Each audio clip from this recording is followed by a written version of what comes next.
This addresses our Georgia standard SS4CG3 describing the structure of government, addressing the element describing how the three branches of government interact with each other, checks and balances and separation of powers, and how they relate to local, state, and federal government.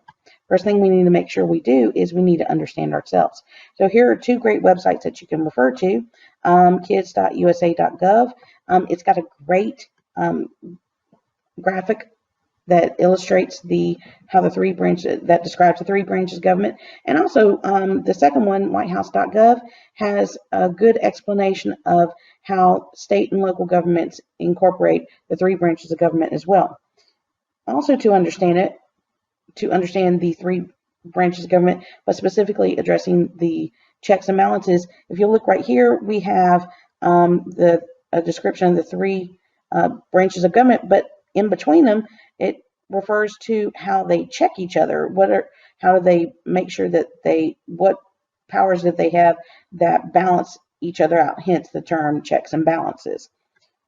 So how do we teach it once we understand it? Well, this first link is for a YouTube video by Belinda Stutzman, and she describes how our federal government has been established and why it works the way it does. But it's very brief. It's a TED Ed Talk video. Ben's Guide is our next one, and it is really good for our students to access because it gives them a very brief way to research each of the branches of government. This is a website. It's a blog by this teacher who has this fantastic anchor chart that she displays, and you can display it, you can create it or recreate it and post it in your classroom, or you can have the kids or your students put it in their interactive notebooks.